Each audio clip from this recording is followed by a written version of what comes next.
kita setelah kita lihat akibat yang terjadi pada saudara-saudara kita, ya, rakus, kerakusan, keserakahan, sehingga bebal. Jadi Al-Quran sudah kasih tahu, sains sudah kasih tahu, seniman itu juga sudah kasih tahu, dari artis, bintang film, Harrison Ford, ya, pemeran Indiana Jones, kemudian ada artis musik, sudah diingatkan semua. Tapi itulah, sekali lagi bebal. Jadi sudah berbagai macam cara, karena cuan itu, karena uang, gelap mata, tutup telinga, izin saja, kasih. Nah itulah setannya bekerja, golek ponco itu, ya. Nah jadi harus kita ingatkan seperti ini. Wa ma asabakum min musibah fa bima kasabat aydikum. Tidak ada yang terjadi musibah yang menimpa kalian itu kecuali hanya karena tangan-tangan kalian juga. Cuman hebatnya Allah itu wa ya'fu an katsirin. Tapi Allah itu ingin ampuni kebanyakan dari kita. Makanya saya katakan di awal, ya, jadi ini mungkin cara Allah, bentuk kasih sayang Allah. Tidak semua musibah itu akibat kedurhakaan kita, ya. Diampuni, dijadikan syuhada, syahid di sana, ya, dimasukkan ke dalam surganya.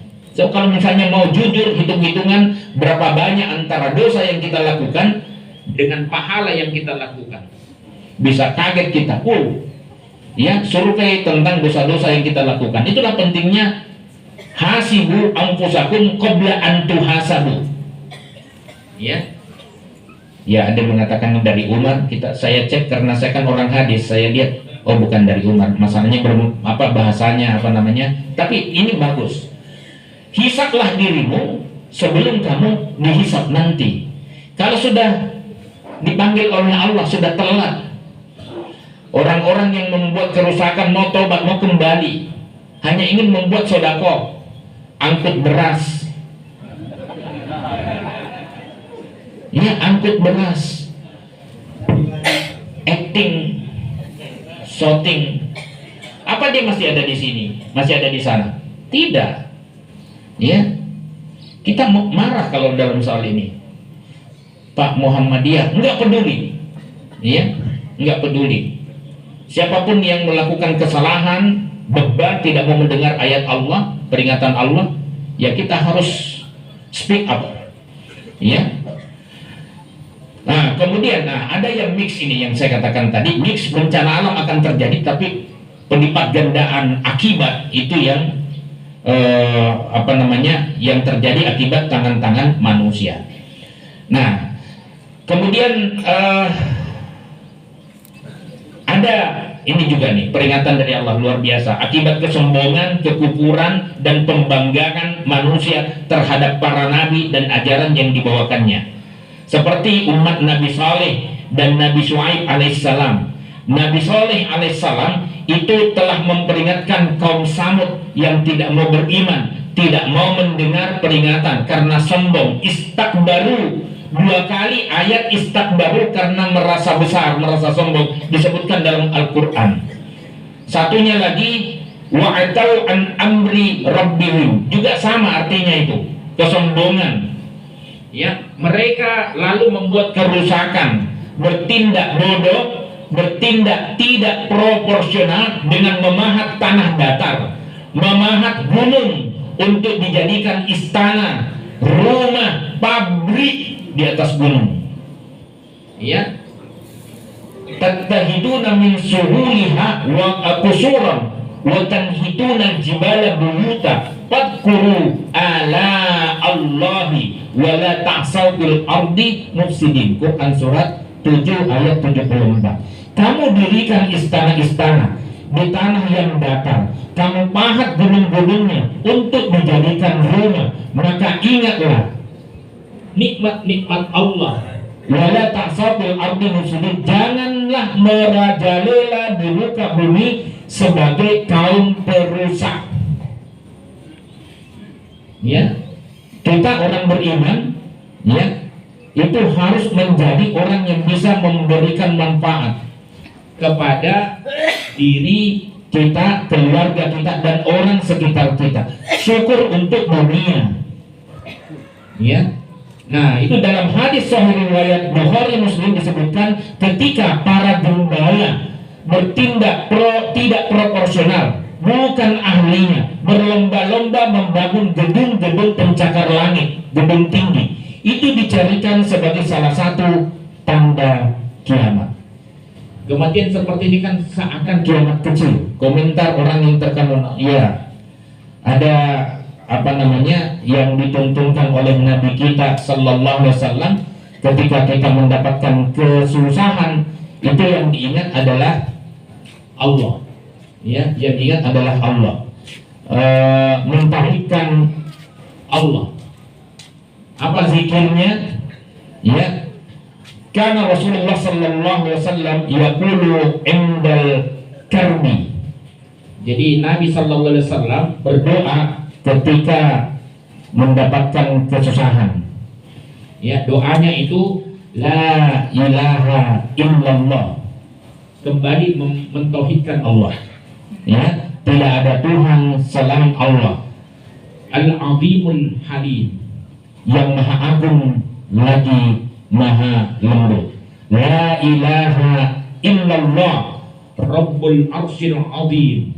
La ilaha illallah Rabbus Samawati wa Rabbul Ard wa Rabbul Arsyil Karim. Riwayat Bukhari. Ini zikirnya. Jadi bencana yang paling berat itu ketika kita jadi kufur lantaran musibah itu. Kita tinggalkan akidah kita, ya, kita tinggalkan keyakinan kita yang sudah benar. Itu bencana terberat. Ketika kita tidak mau sujud lagi ketika mendapatkan bencana. Saudara, kita lihat beberapa syutingan di situ, video terbaik tahun ini dalam situasi bencana yang luar biasa. Ada orang-orang yang mengambil sajadahnya, ada yang tidak karena tidak ada lagi sajadah, hanya sholat dengan pakaian yang ada. Boleh, darurat boleh. Tapi yang luar biasa dari banyak kejadian itu, tetap sujud, pasrah total kepada Allah, tidak meninggalkan Allah. Itu yang penting. Ketika terkena musibah kemudian meninggalkan Allah, itulah bencana sesungguhnya. Ya, itulah bencana sesungguhnya. Na'udzubillah min dzalik. Nah, itu luar biasanya itu. Aceh, Sumatera Barat, Sumatera Utara, dia tetap sujud. Ya, walaupun sebagiannya meratap, tidak menerima takbir ini. Ya, nah itu kira-kira. Kemudian kita lihat lagi misalnya ayat-ayat Allah itu. Nah ini, fa'auful kaila wal mizan. Penuhi timbangan itu, takaran itu penuhi. Wala tabkhasun nasa asya'ahum. Jangan kamu kurang-kurangi, ya, timbangan itu. Misalnya kalau ngecor buat bangunan, itu kan sudah ada takarannya, ukurannya sudah ada. 31, kapan kemudian dibuat 51, tidak semuanya 51, ya. Campuran ini semen dengan pasir. Wala tufsidu fil ardi ba'da islahiha. Dan janganlah kamu membuat kerusakan di muka bumi setelah Allah memperbaikinya. Jadi alam ini, seperti yang sering saya katakan, itu sudah sunnatullah, diciptakan dengan ketentuan Allah, bisa merehabilitasi dirinya sendiri, asal tidak dihabisi. Kalau dihabisi dengan tambang, susah. Ya, makanya ada yang kemudian menuduh para pembela lingkungan ini dengan Wahabi lingkungan. Itu sebelum kejadian ini. Karena pertanyaannya sebenarnya benar. Ada nggak setelah ditambang begitu, kemudian setelah itu bisa direhabilitasi lagi, bisa direhabilitasi lagi? Bukannya menjawab, malah dibalikin. Ini pemikiran teologinya Wahabi lingkungan kayak begini. Maunya hanya Quran sunnah saja. Quran sunnah saja. Ya padahal itu kan dasar pokok. Quran Sunnah, kembali kepada Quran Sunnah bukan berarti melupakan sains, melupakan ilmu pengetahuan. Kita juga konsultasi lah, ya, kepada ahlinya.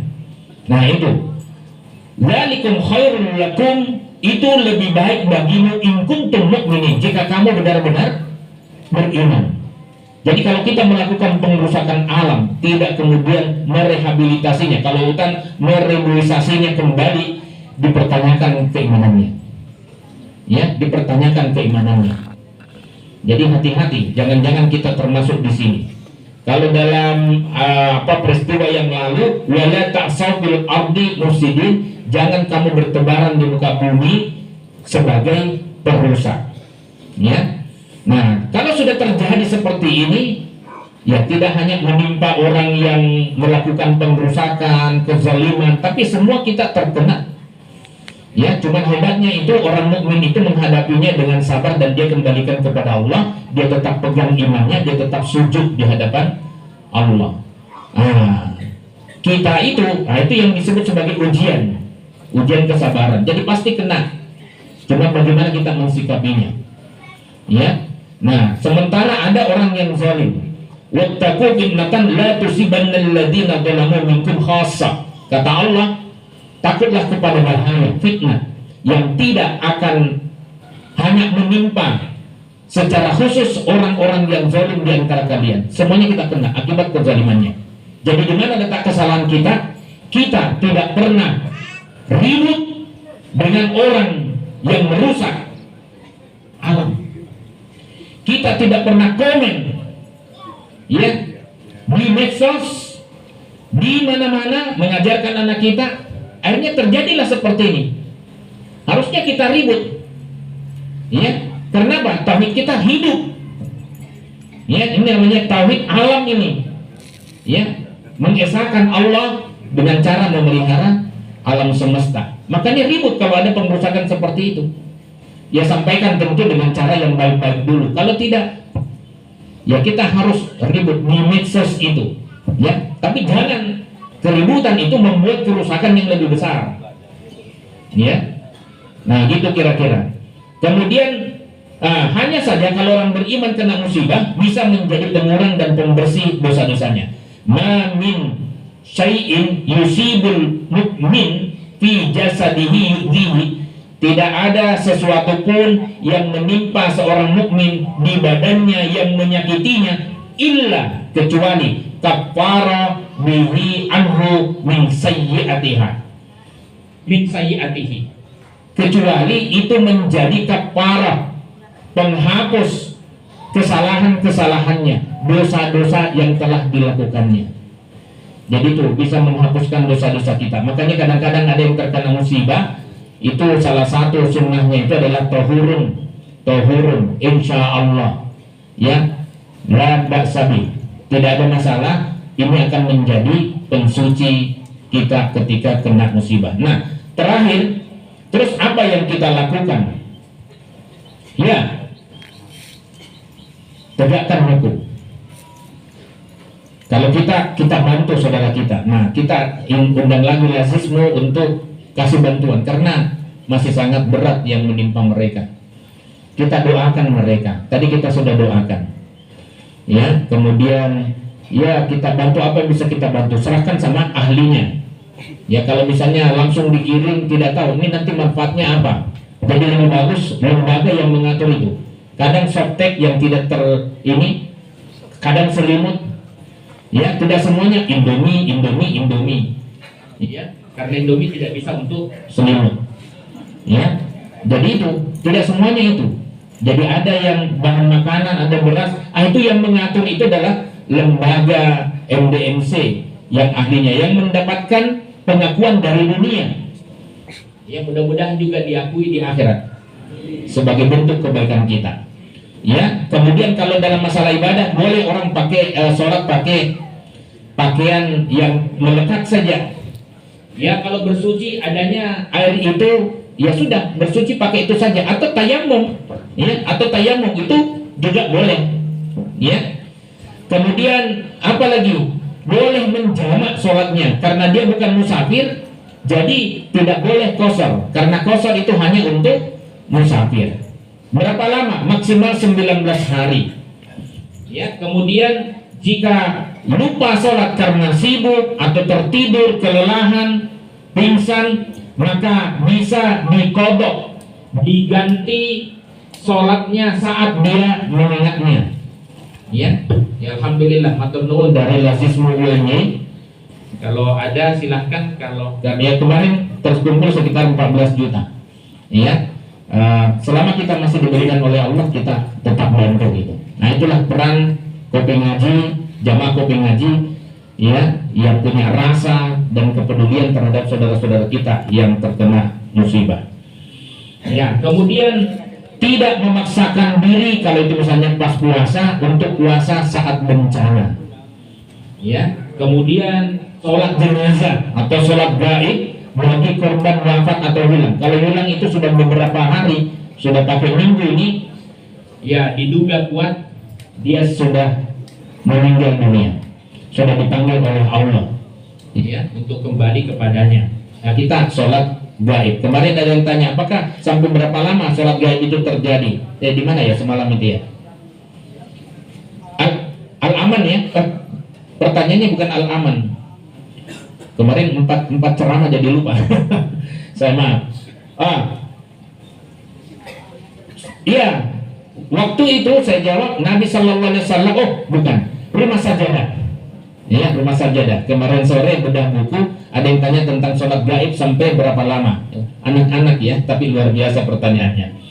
Ya, yang melayani kopi Anda itu dari kopi rumah sajadah. Silahkan Anda boleh melarisi itu. Ya, karena mencerdaskan otaknya anak-anak kita. Pertanyaannya sampai berapa lama? Saya sebutkan Nabi Sallallahu Alaihi Wasallam pernah mencari mana marbot yang biasanya bersih-bersih itu. Sudah meninggal Nabi, kulit hitam, ya tidak ganteng, tapi di mata Nabi Sallallahu Alaihi Wasallam ini manusia mulia, membersihkan masjid, membuat masjid jadi menarik, banyak orang yang ke sana. Kemudian pada sudah beberapa saat dia meninggal itu, tunjukkan makamnya, saya mau sholat di kuburannya. Itulah sholat gaib. Ada raja dari Afrika juga itu meninggal, dikabarkan, karena di hadis itu tidak ada yang menginformasikan ada yang menyolatkan atau tidak, tapi Nabi SAW menyolatkan itu, menyolatkan. Ada yang mengatakan tidak menyolatkan. Kalau sudah ada yang menyolatkan, nanti pikirnya tidak boleh lagi kita sholat gaib. Kata siapa? Itu kan hanya informasi tidak lengkap. Kita tahu agama rakyat itu ikut agama rajanya. Kalau rajanya Islam, rakyatnya ikut Islam gitu. Karena itu panutan. Sehingga tetap ada yang menyolatkan di sana, tapi kita di sini menyolatkan. Maka tarjih Muhammadiyah mengatakan tetap dibolehkan sholat gaib. Ada ulama besar, misalnya di Jakarta, kita tidak sempat ke sana, di Sulawesi, di Kalimantan, kita bisa sholat gaibkan di sini. Ya. Di tempat ini, tidak perlu ke sana melayat, ya, karena waktunya juga. Matur nuwun, mudah-mudahan ada manfaatnya. Saya serahkan untuk tanya jawab 1-2. Monggo. Nanti kita bagi ya, Bapak Ibu ada sebelah kiri, kanan, tengah gitu.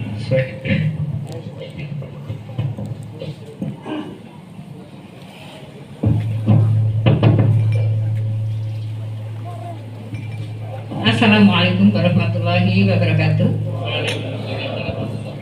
Melihat keadaan akhir-akhir ini ya Pak, terutama musibah, ada opini Pak, ada opini bahwa mungkin terkesan ekstrim ya, karena begini, dulu ketika kita dijajah Belanda 350 tahun tidak ada bencana seperti ini. Betul. Karena kenapa? Karena mereka meskipun jajah tapi tidak tetap memelihara lingkungan dan tidak ada, misalnya ada orang-orang yang minta izin nggak akan dikasih.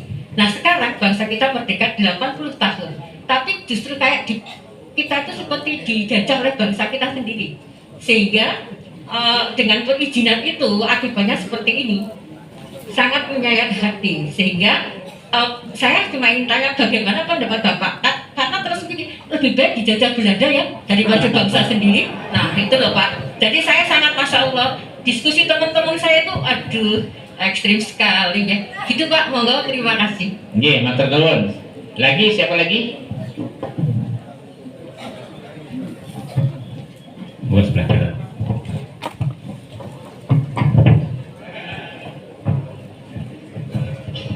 Assalamualaikum warahmatullahi wabarakatuh. Waalaikumsalam warahmatullahi Tadi wabarakatuh. Ustadz menyampaikan bahwa ujian itu menyenangkan dan menyusahkan. Yang saya tanyakan adalah apa bedanya?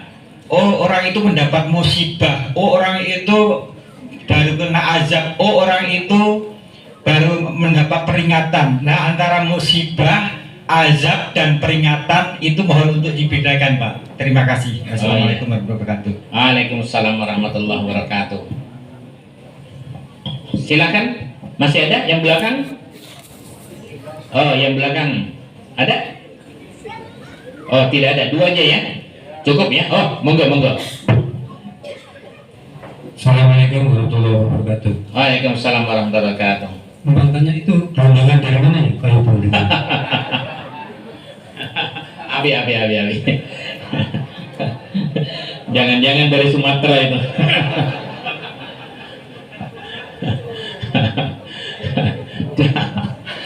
Ya, Baik, itu baik. saya tanyakan. Dari surat Ar-Rum 41 itu sudah jelas.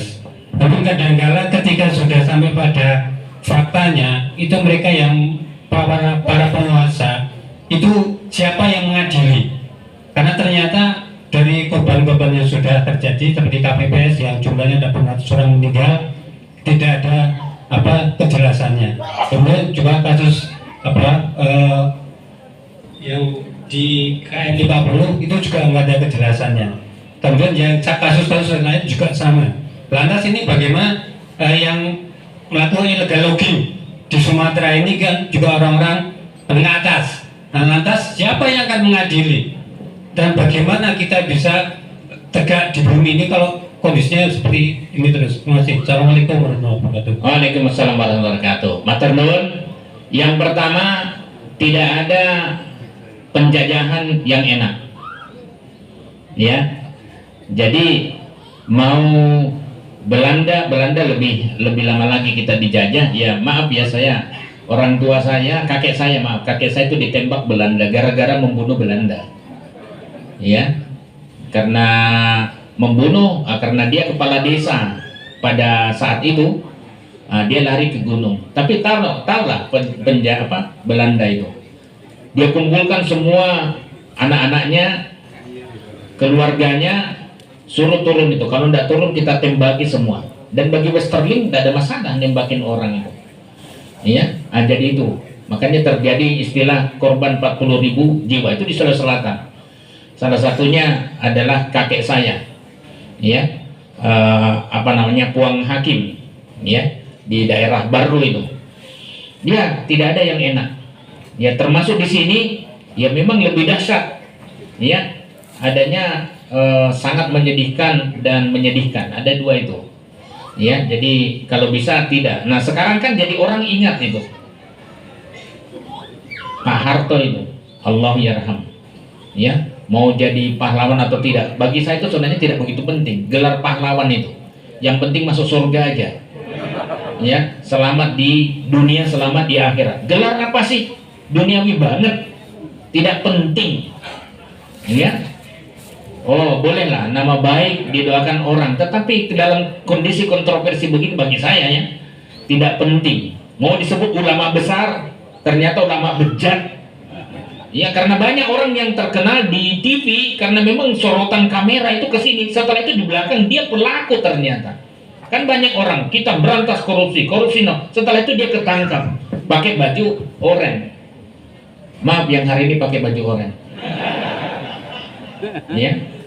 Ya itu tadi. Jadi kita tidak tahu. Tapi akhirnya orang ingat itu. Api zamanku toh, gitu. Kan banyak itu. Ya, Pak Amin Rais sendiri, Profesor Amin Rais, insya Allah tanggal 27 beliau ngisi di sini. Ya, muhasabah akhir tahun. Itu mengakui, wah ternyata memang Pak Harto, ya bagus, paling bagus itu diantara semua yang ada. Ya setelah kejadian, ya. Tapi waktu itu ya memang ya menggurita juga. Tapi itulah pengakuan jujur, objektif. Yang kedua, wah bagaimana cara membedakan? Hanya kita yang merasakan. Karena kenikmatan itu bisa bermata dua. Bisa berupa ujian, bentuk Ya bisa ujiannya ujian kesabaran, bisa juga kesyukuran. Tapi hati-hati, orang yang mendapatkan kenikmatan luar biasa bisa jadi itu ujian bagi dirinya. Ustadz Irut kemarin sudah mengatakan bahwa ada orang yang kuat menerima, menjalani kehidupan sengsara sejak mudanya, ya, tapi tidak kuat ketika mendapatkan nikmat yang begitu besar, nikmat jabatan, akhirnya dia korupsi, ya, nikmat kekuasaan, akhirnya dia tanda tangan, ini uang banyak ini, dengan tanda tangannya keluar itu uang triliunan, iya, nah, itu musibah bagi dia, kelihatannya kenikmatan, orang ini, ya, kaya, makmur, rukun. Kita lihat ada TikTok itu, kelihatannya rukun bermain TikTok di sini, tahu-taunya anak umur berapa? 12 tahun ya, membunuh ibunya. Ya, itu lagi viral itu. Ya, naudzubillah min dzalik. Kelihatannya rukun, ya cuman dia tidak mau terlihat di depan orang banyak. Tapi di dalam mobil yang kacanya gelap, mungkin dia bertengkar di sana. Istrinya cantik, suaminya ganteng, belum tentu. Itu ujian bagi dia. Nah, tergantung kita mensikapinya. Kembalikan semua kepada Allah. Baik, yang terakhir, ini menarik ini. Kayu itu dari mana? Baik, ini kayu saya diberikan oleh orang yang tanahnya dilewati tol tanahnya. Ustadz, saya mau nyumbang apa? Semua jati yang ada di pekarangan saya diambil oleh Ustadz saja. Makanya ditebang itu, digergaji. Ya, bisa saya ngasih itu, tidak yang lain. Ya sudah, alhamdulillah. Jadi dimurni ini dari pekarangan orang yang tanahnya di ini. Klarifikasi, Ustadz sebenarnya tidak usah diklarifikasi juga tidak apa-apa gitu. Dilihat dari wajahnya, wajah tanpa dosa katanya. Kata siapa? Terus apa hukumannya? Jadi begini ya, pelaku itu tidak pernah tunggal. Itu rumus kriminal. Pelaku itu tidak pernah tunggal. Di sana berjamaah, berkomplot sehingga lancar. Sampai sekarang juga bisa lancar dan tidak ketahuan. Ya, siapa itu? Pengusaha. Dia yang punya modal besar, tak terhingga. Ya, yang kedua adalah penguasa. Tidak bisa berjalan hasil kejahatan, aksi kejahatan kalau ini tidak berkompromi. Disitulah aparat kadang-kadang ada yang bermain, tapi tidak semua aparat loh ya. Karena saya pernah melihat aparat itu pangkatnya itu tidak di sini, Pak.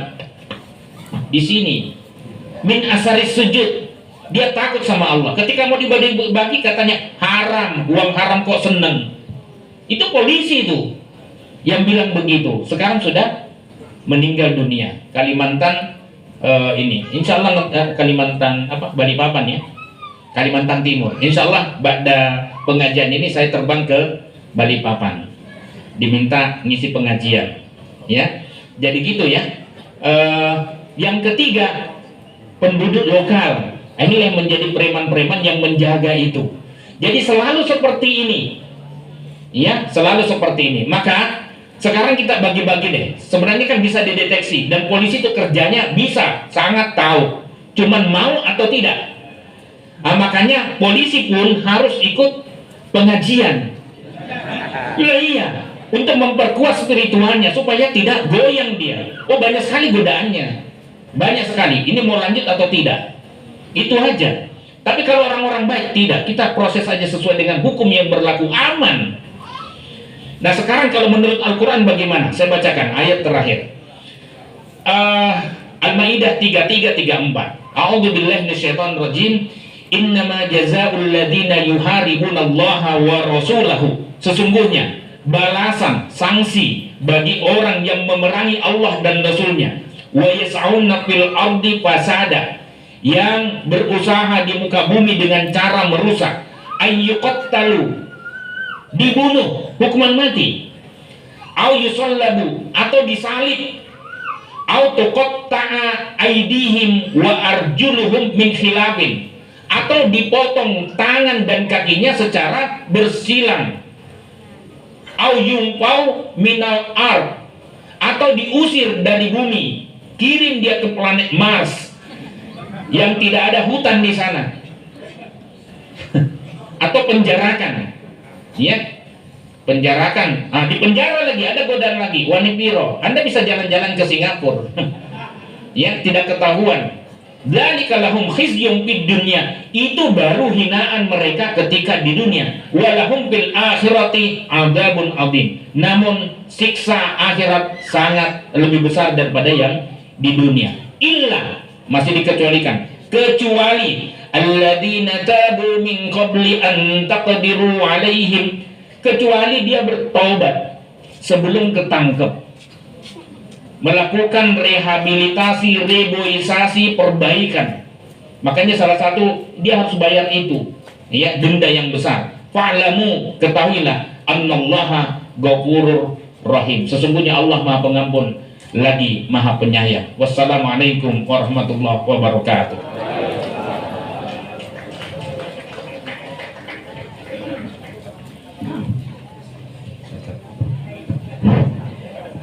Jazakumullah khairan pada Alhamdulillah kita memperoleh banyak ilmu dan pencerahan dari beliau.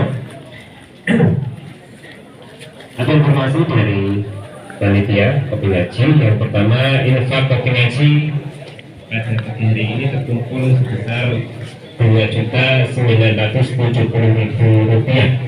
Alhamdulillah, semoga menjadi amal jariah Bapak Ibu semuanya. Kemudian kembali saya informasikan bahwasanya untuk Sabtu ketika besok, ya, yang menjadi sumber bicara adalah Ustaz Dr. Fakhrudin Faiz. Kemudian Sabtu yang keempat Prof. Dr. Anung Faiz, insya Allah. Marilah kajian pada pagi